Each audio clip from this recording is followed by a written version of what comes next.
Assalamualaikum warahmatullahi wabarakatuh. Bismillahirrahmanirrahim. Ila hadrati habibina wa syafi'ina wa qurrati a'yunina sayyidina wa maulana Muhammadin sallallahu alaihi wasallam ila jami'il mufassirin khassatan sibah ki Syri Mustafa Rambang. Nafa'ana bihi wa bi'ulumihi fid dunya wal akhirah. Al-Fatihah. A'udzu billahi minasyaitonir rajim. Bismillahirrahmanirrahim. Alhamdulillahirabbil alamin arrahmanir rahim maliki yaumiddin. Iyyaka na'budu wa iyyaka nasta'in ihdinas siratal mustaqim siratal ladzina an'amta 'alaihim ghairil maghdubi 'alaihim waladdallin. Amin. Bismillahirrahmanirrahim. Alhamdulillahirabbil alamin. Wassalatu wassalamu ala asyrafil anbiya wa imamil mursalin sayyidina wa maulana Muhammadin wa ala alihi wa sahabatihi wa alaina ajma'in, amma ba'du. Sahabat-sahabat sekalian yang sangat saya banggakan, terutama teman-teman di anggota Jam'iyah Tadarus Al-Quran. Kita lanjutkan pengajian kita. Saat ini kita memasuki juz yang keempat, halaman 154 di dalam tafsir Al-Ibris. Mudah-mudahan karena memang harus masih kita lakukan secara online, ini mudah-mudahan tidak mengurangi kita bertabarruk dengan para alim, para mufassir, dan kehidupan kita semakin mendapatkan berkah dan ridho dari Allah Subhanahu wa taala. A'udzu billahi minasyaitonir rajim. Bismillahirrahmanirrahim. Lan tanalul birra hatta tunfiqu mimma tuhibbun ila akhiril ayah. Lan tanalu ora padha merkoleh sapa sira kabeh, ora merkoleh albirra ing kebagusan, hatta tunfiku sehingga yen to nginfakaken, nafaqahaken sapa sira kabeh, mimma saking perkara tuhibuna kang padha seneng sapa sira kabeh ing ma. Wa ma tunfiku min syai'in fa innallaha bihi alim. Wa ma utawi perkara tunfiku kang nafaqahaken sapa sira kabeh ing mamin syai'in, bayane saking suwiji-wiji apapun itu, fa innallaha mongko sak temene Gusti Allah bihi kelawan syai' iku alimun dat kang mirsani. Sira kabeh ora padha merkoleh swarga sehingga sira kabeh padha nyedekahaken barang kang sira senengi. Apa wae kang sira sedekahaken, Allah taala pasti bakal mirsani. Para rawuh ingkang kula hormati, sahabat-sahabat sekalian, ayat ini sementara ulama memang masih sedikit bertanya tentang munasabahnya dengan ayat-ayat sebelumnya. Tetapi sebagian yang lain selalu memiliki argumentasi untuk memunasabahkan ayat ini dengan ayat-ayat yang lalu. Artinya ada yang menyatakan bahwa ayat ini tetap masih ada kaitannya dengan ayat sebelumnya, yaitu orang-orang yang mati dalam kondisi kafir itu tidak bakal diampuni oleh Allah Subhanahu wa taala, meskipun dia itu mau berupaya untuk menebus kekufurannya itu dengan zahaban, mil'ul ardi zahaban, atau dengan emas yang memenuhi bumi kira-kira. Nah, itu terkait dengan harta benda gitu ya. Nah, kemudian ayat ini berbicara masalah lan tanalul birra hatta tunfiqu mimma tuhibbun wa ma tunfiqu min syai'in fa innallaha bihi alim. Bahwa kula panjenengan itu ndak bakal memperoleh albir. Albir itu maksudnya kebagusan, kebaikan yang luas. Keluasan dalam kebaikan itu namanya albir ya. Memang dalam Al-Qur'an itu kan istimewa, setiap diksi, kemudian setiap kata, bahasa Arab apalagi bahasa Al-Qur'an itu pasti istimewa ya. Jadi baik di dalam Al-Qur'an itu banyak versi. Hasan ya artinya baik, bir artinya ya baik, ma'ruf artinya baik, khair juga artinya baik. Sehingga saya sering sampaikan bahwa terjemah Al-Quran itu bukan merupakan Al-Quran. Artinya terjemah Al-Quran itu tidak serta-merta bisa mewakili keseluruhan dari kesempurnaan Al-Quran itu. Karena memang ada banyak kata yang apabila diterjemahkan ke dalam bahasa tertentu, termasuk bahasa kita, itu kemudian ada keterbatasan penerjemahan gitu ya. Kalau kita menerjemahkan hasanun, ya baik atau bagus. Khairun, ya bagus. Ma'rufun, bagus atau baik. Termasuk bir, ya bagus atau baik. Tetapi di dalam Al-Quran pasti kata-kata tersebut memiliki konteksnya masing-masing. Sebagai contoh misalnya, khair itu dianggap bagus atau baik dalam hal kualitas ya. Makanya ada istilah fastabiqul khairat. Kita harus berlomba-lomba di dalam kebaikan, maksudnya ukurannya adalah kualitas dari kebaikan itu.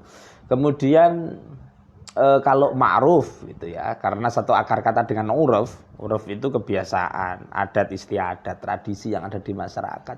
Sehingga yang namanya ma'ruf itu adalah kebaikan yang ukuran kebaikannya itu tidak hanya dari sisi agama, tetapi ukuran kebaikannya itu dari sisi tradisi, adat istiadat gitu.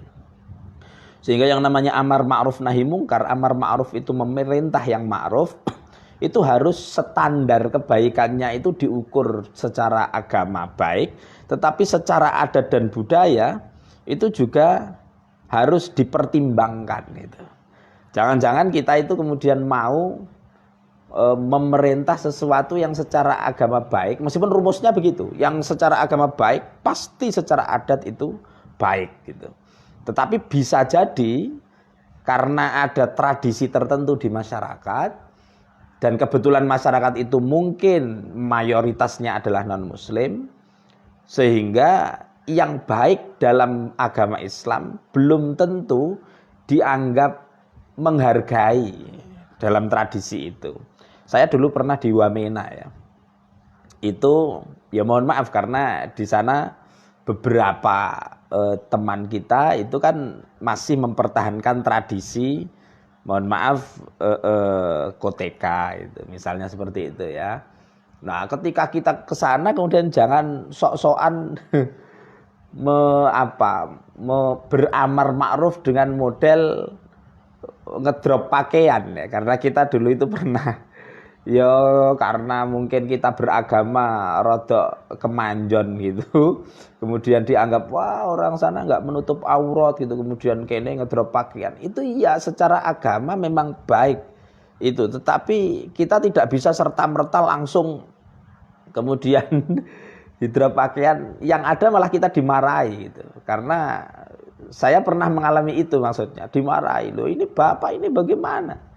Ini tradisi kita, ini itu adalah kebanggaan kita, pakaian kebesaran kita, malah mau diganti. Artinya apa? Saya tidak mempertimbangkan adat ketika saya sok-sokan kepengen beramar ma'ruf.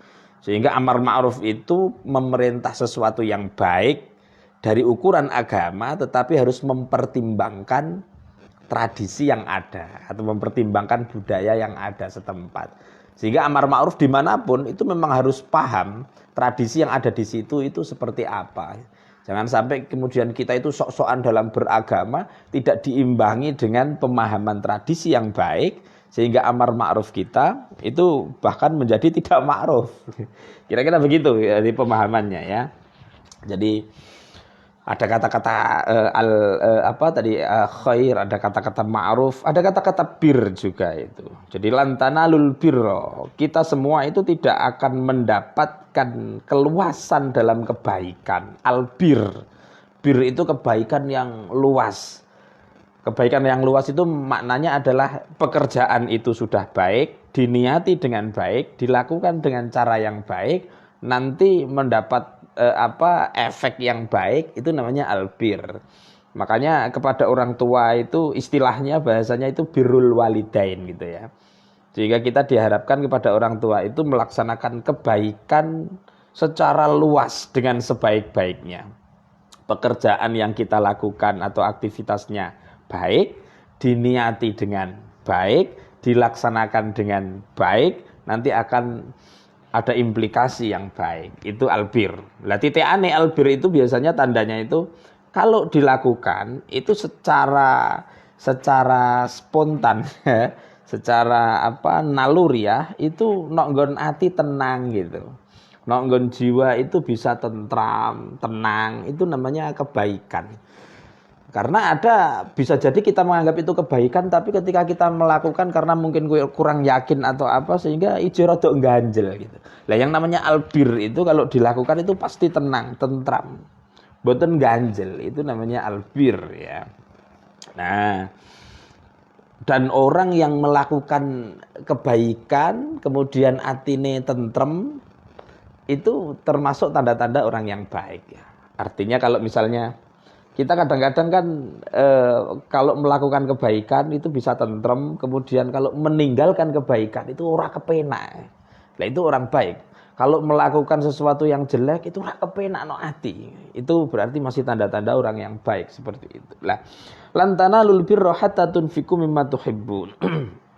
Albir itu bisa kita dapatkan keluasan dalam kebajikan atau kebaikan yang luas, yang sempurna gitu. Itu bisa kita dapatkan kalau kita itu mau berinfak sesuatu yang kita suka. Hatta tunfiku mimma tuhibbun. Ini memang berat ya. Jadi kita bisa mendapatkan kebaikan-kebaikan secara standar, tetapi untuk kebaikan yang luas, kebaikan yang mencakup, keluasan dalam kebajikan, seakan-akan baiknya itu adalah sampai hampir sempurna gitu. Itu kalau kita sudah mau menginfakkan apa yang kita suka. Jadi sing awake dhewe senengi. Karena memang yang terjadi itu kan kalau misalnya orang berinfak, mendermakan apa saja, itu biasanya itu kan yang sudah dia tidak suka ya. Kalau misalnya serak kanggo lagi dikekno wong gitu. Sementara konsep Al-Qur'an tidak seperti itu. Nek ngewahi wong, kalau berinfak itu upayakan sesuatu yang kita masih suka. Sehingga memang ada perjuangan ngiji ono imane-imane gitu ya. Iji HP.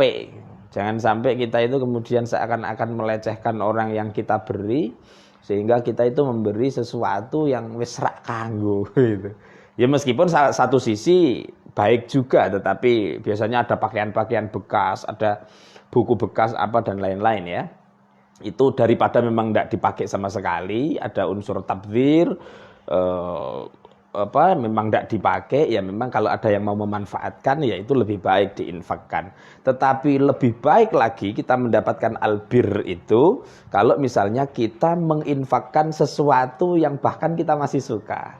Jadi lan tanalul birra hatta tunfiqu mimma tuhibbun. Dan apapun yang kita infakkan itu pasti Allah Subhanahu wa taala tahu ya. Allah Subhanahu wa taala Maha mengetahui. Artinya Allah juga yang akan mengganjar gitu. Allah juga nanti yang akan membalas. Nah, ini motivasi untuk kita sekalian, meskipun bisa jadi ayat ini juga dihubungkan dengan ayat-ayat sebelumnya yang terkait dengan ya mereka-mereka gitu ya. Mereka itu dalam tanda kutip adalah orang di luar kita, itu seneng dolanan bondo gitu. Kemudian dia berpikir bahwa dia engko nek mati meskipun dalam kekufuran itu kemudian bisa ditebus karo bandane gitu. Oh enggak begitu. Jadi kita bisa menerima atau memperoleh albir, kebaikan yang mencakup, kebaikan yang luas, itu kalau kita sudah mau menginfakkan apa yang kita suka.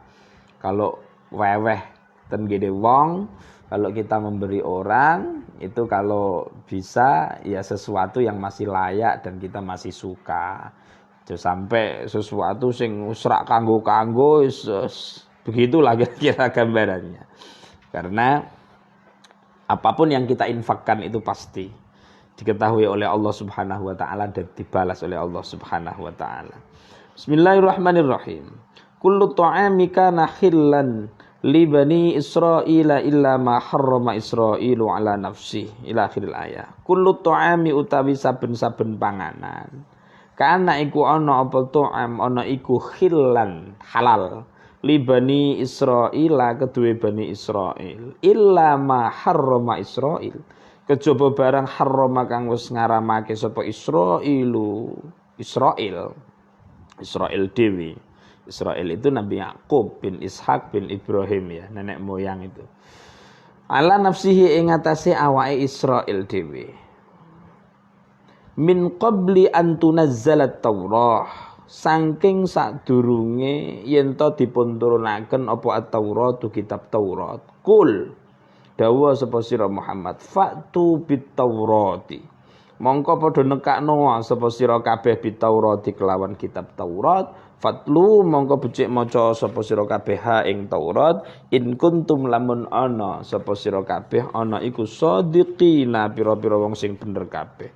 Faman iftara 'ala Allahil kadziba min ba'di dzalik, faman mongko utawi sapane wong iku iftara lamun gawe-gawe kebohongan sapa man 'ala Allahi ing atase Gusti Allah al kadziba ing goroh, gawe-gawe ing goroh min ba'di dzalika ing dalam sause mengkono-mengkono jelase hujjah, faulaika mongko utawi mengkono-mengkono maniftarahum hiya ulaik iku azzalimuna iku wong sing padha zalim kabeh. Kul dawuh sira Muhammad, sadaqallah, sadaqal ras bener sapa Allah Gusti Allah. Mila fattabi'u mongko padha anuta sapa sira kabeh millata Ibrahim ing agamane Ibrahim hanifan hale condong. Wa makana lan ora ana sapa Nabi Ibrahim ora ana iku minal musyrikin setengah saking golongane wong sing musyrik kabeh. Wong-wong Yahudi padha matur marang Kanjeng Nabi Muhammad sallallahu alaihi wasallam mengkene. Sampeyan kok ngaku netepi agamane Nabi Ibrahim, wong tiyang sampeyan niku dahar daging unta. Ing mongko Nabi Ibrahim boten kersa dahar daging unta lan boten kersa ngunjuk poan unta. Nuli Allah Ta'ala nurunaken ayat iki, sekabehane daharan iku halal tumrap Bani Israil, kejaba kang diharamake Nabi Yakub kanggo awake dhewe mergo nazar yaiku unta. Kedadian iki sadurunge tumurune Taurat, sakwise Nabi Ibrahim kaut 1000 tahun. Jadi unta ing zamane Nabi Ibrahim ora haram. Ngendika sira Muhammad, tekakno Taurat ira kabeh lan wacanen kene yen sira kabeh nyata bener. Nalika semono wong-wong Yahudi padha bingung. Wong-wong kang padha agawe iftira ing atase Allah Taala iku wong-wong kang padha zalim. Dawuh sira Muhammad, nyata bener Allah Taala. Mula andere ata sira kabeh ing agamane Nabi Ibrahim yaiku agama Islam lan mengo saking agama sakliyane agama Islam lan ora golongane wong-wong musyrik. Nabi Ibrahim ora golongane wong-wong musyrik. Sahabat-sahabat sekalian yang saya banggakan. Jadi ayat selanjutnya ini kullu ta'amika nahillal li bani Israil. Itu dulu wong-wong Yahudi itu kan do matur ning gone Kanjeng Nabi. Ini juga ada yang mengaitkan ayat ini itu terkait dengan dulu ayat tentang pengalian kiblat itu ya. Jadi orang-orang Yahudi itu tidak setuju dengan model pengalian kiblat. Rumangsane dhisik-dhisik iku ora ana model perubahan hukum kayak gitu, iku ora ana gitu. Kira-kira seperti itu. Ini juga ada yang menjelaskan bahwa ayat ini terkait dengan orang-orang Yahudi do matur ning gone Kanjeng Nabi. Kanjeng Nabi sampeyan niku jarene netepi agamane Nabi Ibrahim. Tetapi kok sampeyan itu mangan sesuatu sing bahkan tidak dimakan oleh Nabi Ibrahim. Lah apa itu? Unta rumangsane. Jadi rumangsane Nabi Ibrahim itu gak mangan unta. Sementara di dalam Islam unta, susu unta itu kan memang menjadi favorit ya. Sehingga di sini Allah Subhanahu wa taala nurono ayat iki. Kullu ta'ami kana khillan li bani Israil illa ma harrama Israilu ala nafsih min qabli an tunazzalat Taurah. Jadi asline itu dhisik seluruh makanan itu halal untuk Bani Israel kecuali yang diharamkan oleh Israel sendiri untuk dirinya sendiri. Lah Israel itu adalah Nabi Yakub bin Ishak bin Ibrahim ya. Artinya pengharaman unta dan susu unta itu bukan sejak semasa Nabi Ibrahim. Jadi ini jangan salah paham gitu. Ketika Nabi Ibrahim itu unta nggih tetap halal. Gitu kan? Makanya kullu ta'ami kana khillan li Bani Israil. Jadi ketika Nabi Ibrahim unta halal, susune unta halal, makanan yang lain juga halal. Kenapa mereka memahami haram rumangsane saka Nabi Ibrahim? Padahal enggak. Diharamkan itu ketika masa Israel. Israel itu adalah Nabi Yakub. Nabi Yakub itu putra dari Nabi Ishak. Nabi Ishak baru putra dari Nabi Ibrahim. Kenapa Nabi Yakub mengharamkan unta dan susune? Itu memang dalam salah satu riwayat. Itu kan beliau nadar ya. Jadi suatu ketika Nabi Israel atau suatu ketika Nabi Yakub itu sakit gitu. Kemudian beliau bernadar kalau dikasih kesembuhan sama Allah Subhanahu wa taala, saya tidak akan makan unta dan makan daging unta maksudnya dan tidak akan meminum susunya. Gitu. Padahal itu halal. Cuman dia mengharamkan untuk dirinya sendiri. Karena apa? Saking banget senangnya dikasih kesembuhan kali Allah Subhanahu wa taala. Sehingga dari situlah kemudian beliau untuk dirinya sendiri illa ma harrama Israilu ala nafsi. Untuk dirinya sendiri itu kemudian mengharamkan daging unta dan susunya itu mau. Jadi memang orang yang dihukumi haram itu bukan, tapi memang gara-gara peristiwa itu, kalau di dalam tafsirnya Mbah Bisri di sini disebutkan nadar gitu ya, karena Israel nadar atau Nabi Yakub nadar, awalnya sakit, kalau saya diberi kesembuhan oleh Allah Subhanahu wa taala, saya tidak akan makan daging unta dan tidak akan minum susu unta. Dari situ kemudian dia mengharamkan unta untuk dirinya sendiri. Bukan kemudian dari Nabi Ibrahim dan diturunkan bahwa unta itu haram, bukan. Ini illa ma harrama Israilu ala nafsi. Nah, dan itu pembelajaran juga bagi kita ya. Kadang memang sesuatu yang dihalalkan oleh Allah Subhanahu wa taala pada kelompok tertentu atau ada golongan tertentu, orang tertentu, karena dia kepingin menjaga kedekatannya dengan Allah Subhanahu wa taala, kemudian dia mengharamkan sesuatu yang janjane ya halal-halal saja gitu. Dan itu memang lumrah. Misalnya kaum sufi lah ya. Para sufi itu sering mengharamkan beberapa hal atau makanan yang bagi sebagian kita yang memang bukan sufi itu adalah halal-halal saja, dan itu ya untuk mendekatkan diri, kenyamanan mendekatkan diri kepada Allah Subhanahu wa taala. Anggap saja ada wong sing lelakon gitu ya. Dia mengharamkan untuk dirinya hewan-hewan yang bernyawa, itu sah-sah saja gitu. Karena dia mungkin kepengen menghargai yang bernyawa-bernyawa. Meskipun ya akhirnya kuru kan. Dia makanya terima anggar karo ya, karo tahu, ono sing mutih gitu ya. Jadi ora doyan daging ayam, ora doyan karena itu bernyawa. Ada orang yang semacam itu, padahal ya halal kan. Yang penting gak colongan kan. Jadi misalnya daging ayam, daging sapi, kambing itu ya halal-halal saja. Cuman mereka tidak mau makan yang bernyawa-bernyawa gitu. Meskipun diwangi kuru rak apa-apa, sebenarnya aku nyaman. Ya saya nggak tahu, kalau dunia itu kan biasanya dunia orang khusus ya. Tetapi saya sering mendengar cerita-cerita semacam itu bahwa dekne ngerawat ana mutih, jadi dia seakan-akan mengharamkan bagi dirinya hal-hal tertentu. Bahkan ada yang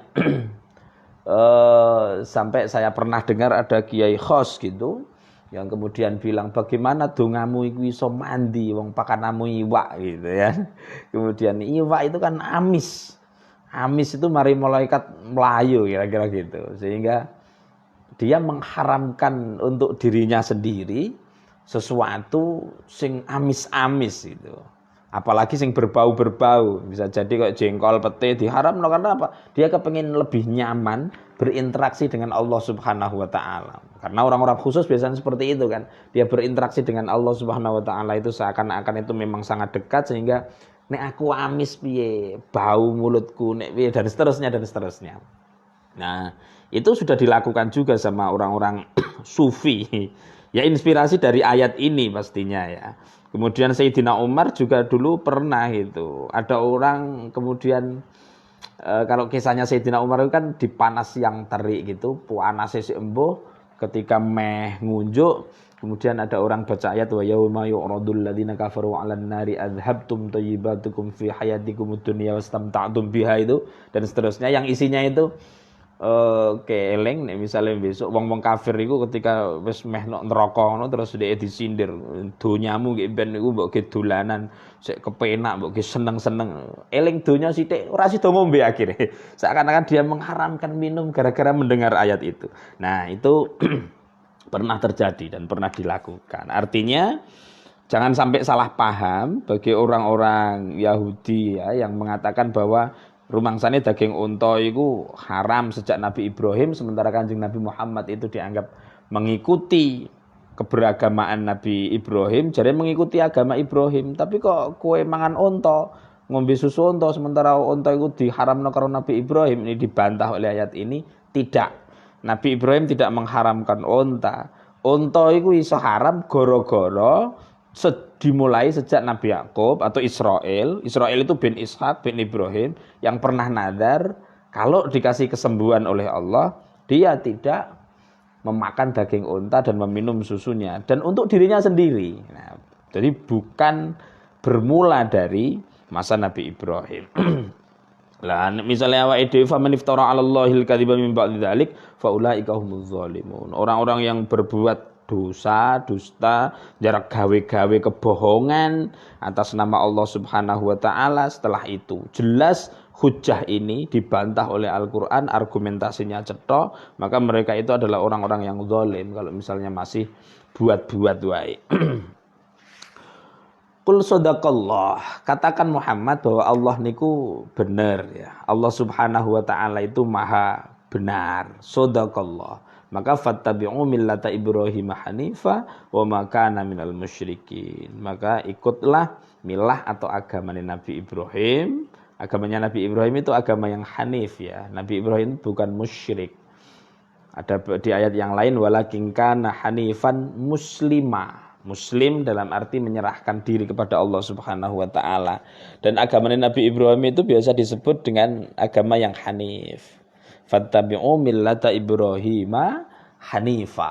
Hanif itu asal maknanya adalah condong ya. Condong lurus. Condong dan lurus. Katanya kata hanif itu pada mulanya memang digunakan untuk apa? Menggambarkan telapak kaki kita. Telapak kaki awake dhewe.